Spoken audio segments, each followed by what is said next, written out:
The Lord of the Rings is a story about the quest to destroy an evil ring that can corrupt otherwise good people through the promise of power. The benefit of literature is, ironically, that ideas such as these don't have to be taken literally.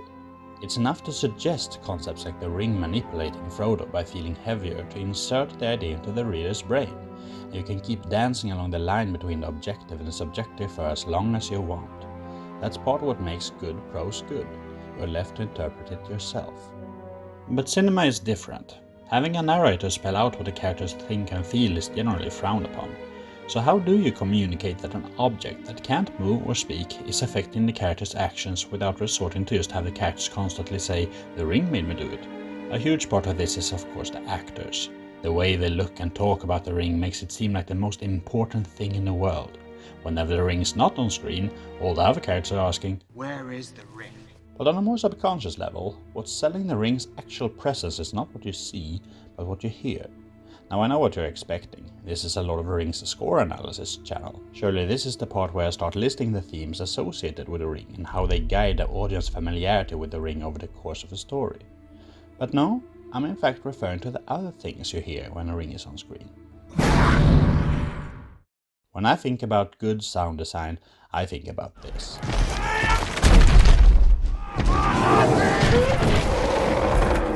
None of what we see in this shot is real. Sure, swords don't really go when drawn, but a piece of metal can make that sound.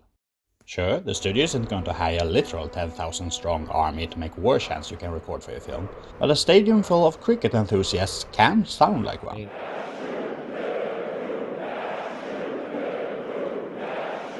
This shot shows something inconceivable.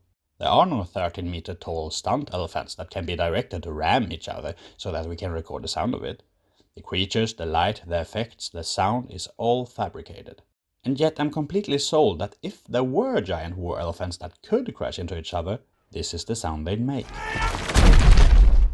The sound designers of the Lord of the Rings trilogy deserve their due credit. They had many challenges, making the sounds of orcs, balrogs, fell beasts, magical and earth-shattering events, etc. And at the center of it all, they had to communicate the will and intent of an inanimate object. They, along with Howard Shore on the musical end, are responsible for making the ring into a character of its own.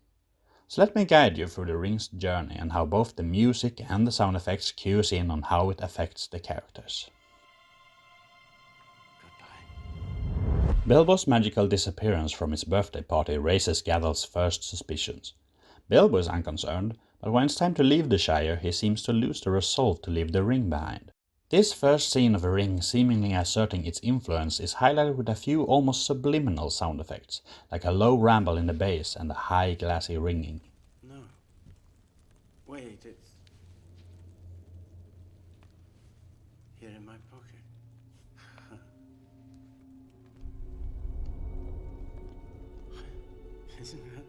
Isn't that odd now?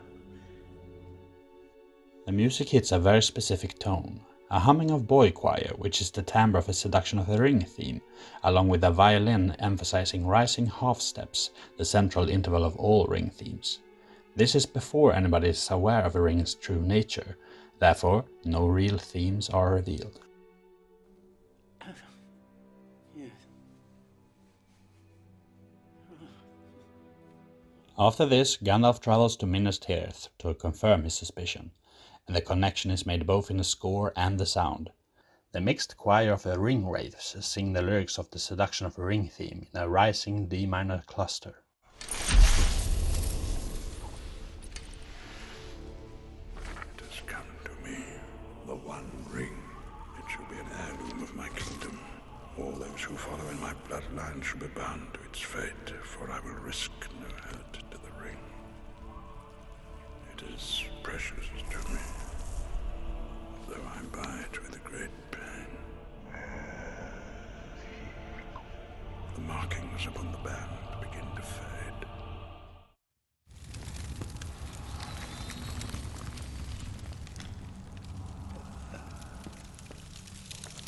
Wait.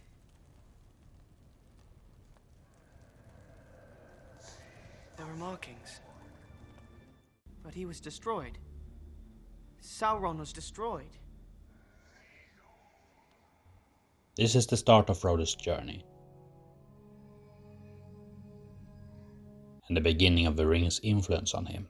The Seduction of the Ring theme makes its subtle debut.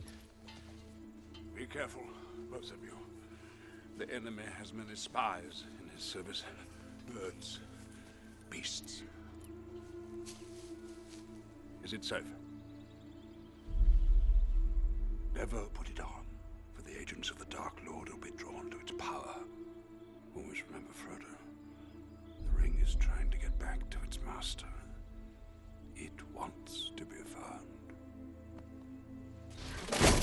The distant rumble emanating from Frodo's chest pocket gradually turns into a throbbing pulse in the deep depths of the base. The ring's heartbeat becomes Frodo's heartbeat, their souls linked.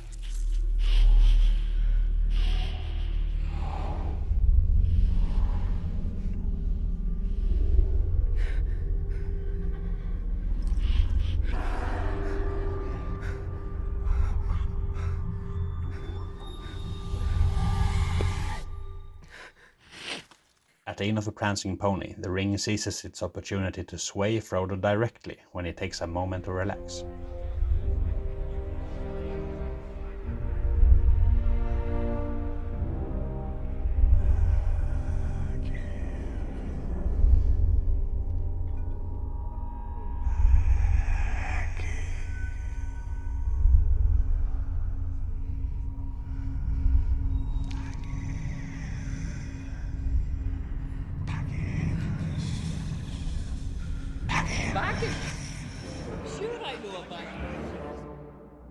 Frodo slips and the ring lands on his finger.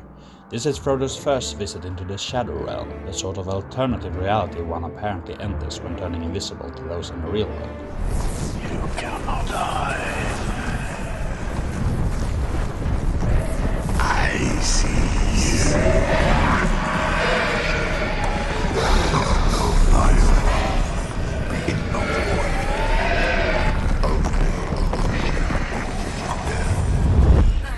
These lines spoken by Sauron in English are translated into black speech and reused for subsequent events, first of which is the confrontation with the ringwraiths on Weathertop. With the escalating danger and proximity to Sauron's servants, Frodo's desire to use the ring has peaked, and the ring beckons him to do it.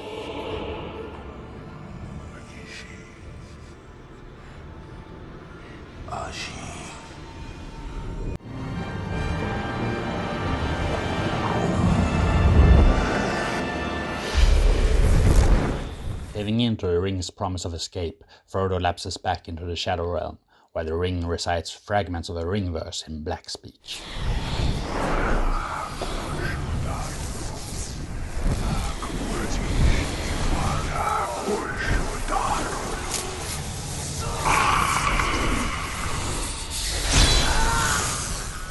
Frodo is saved from the ringwraiths and reaches Rivendell, which would seem to finish his quest. But during the Council of Elrond, Frodo is reminded of how strong his tie to the ring has already become. The ring must be destroyed.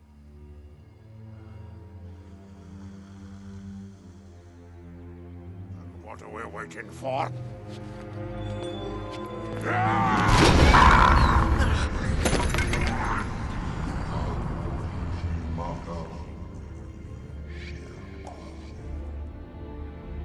The ring cannot be destroyed, Gimli, son of Gloin, by any craft that we here possess.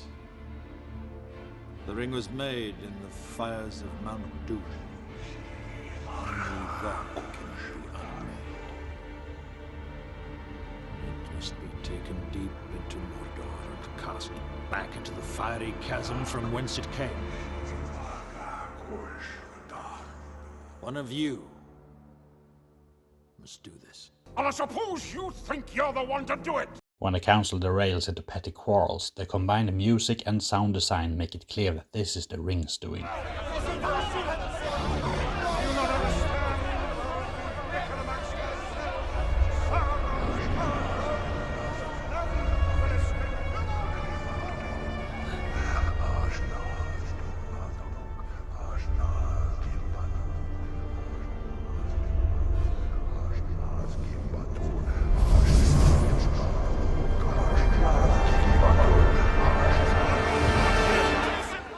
From this development, we understand Frodo's motivation without ever having it spelled out.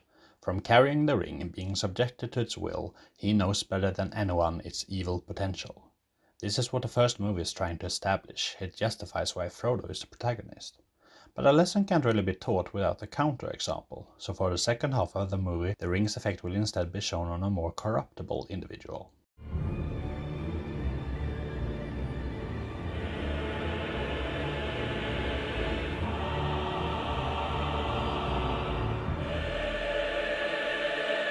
As revealed by Aragorn, the Ringwraiths were all mortal men once, who were enslaved by Sauron for the Ring of Power.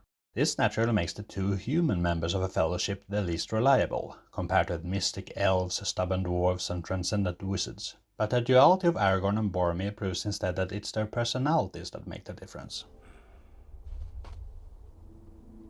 Boromir.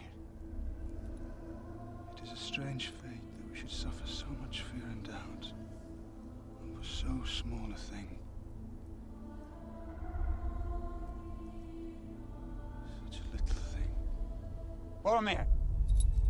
Boromir is proud and fearful.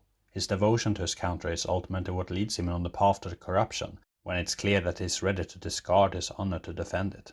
After many trials and tribulations, the Fellowship reaches Amon Hen, where the doubt and tension sown by the ring finally bursts. I know what you would say, and it would seem like wisdom, but for the warning in my heart. Warning? Against what? We're all afraid, Frodo. Boromir has become increasingly desperate to get the ring to Gondor, in the vain hope that its power can be used to defend his country. I ask only for the strength to defend my people. If you would but lend me the ring. No, Why do you recoil? I am no thief. you are not yourself. What chance do you think you have? They will find you. They will take the ring. And you will beg for death before the end. Go! It is not yours, saved by unhappy chance. It couldn't be mine. It should be mine. Give it to me. Give it to me. No! Give it to me. No! After a sonic crescendo, Frodo disappears, but the ring's hold on Boromir isn't immediately released. As shown throughout the film, the clear sign that the ring's enchantment has been broken is silence. Boromir!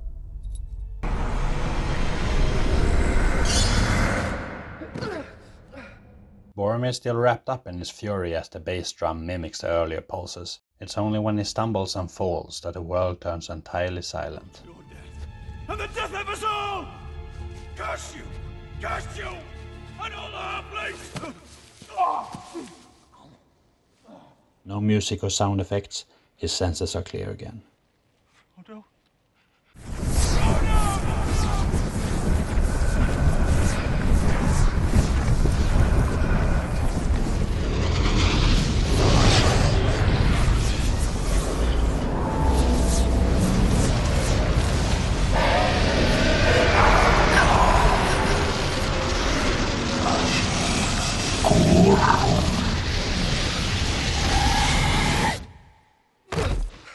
Much like with Boromir, the absence of sound communicates clear-headedness. Finally, it's Aragorn's turn to face his weaknesses. This time both music and sound effects will be unleashed, as this is the ring's both toughest opponent and most wanted asset. He's the only character apart from Frodo whose own name is called by the ring.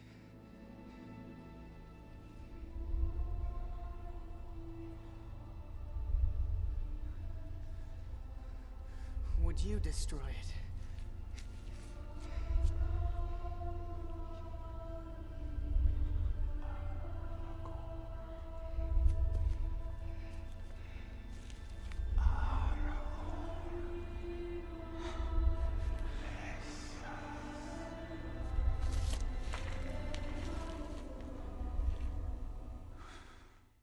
Unlike Boromir and Frodo at several times, Aragorn manages to mute the beguiling voice of the ring by his own volition, thus proving definitely that he is the better man. He too is fearful, even proud in some ways, but not to the point that he would forsake his oath to Frodo. This is the culmination of a combined efforts of music and sound design to tell a story in ways not even a book can. A narrative has been spun that has trained us to instinctively associate the throbbing pulse and high glassy ringing with the ring's influence, and simultaneously convinced us that the real actor's voice is just an auditory illusion meant to be perceived but not heard. This video couldn't have been made without the help of Darth StarWars, A Magpie's Nest, Doug Adams' book The Music of the Lord of the Rings films, and Björn Xén's blog In the Shadow of Elvish, The Black Speech and Orkish. Links in the description. But hang on, are we done already? There's still 2 movies left. So this is going to be part 1 of 2. I promised myself that in order to actually get my videos finished, I need to make them as short as possible. This is the cohesive chronological narrative, while part 2 will be more of a theoretical discussion piece. Because compared to A Fellowship of the Ring, movie 2 and 3 are a bit more complicated. Kill.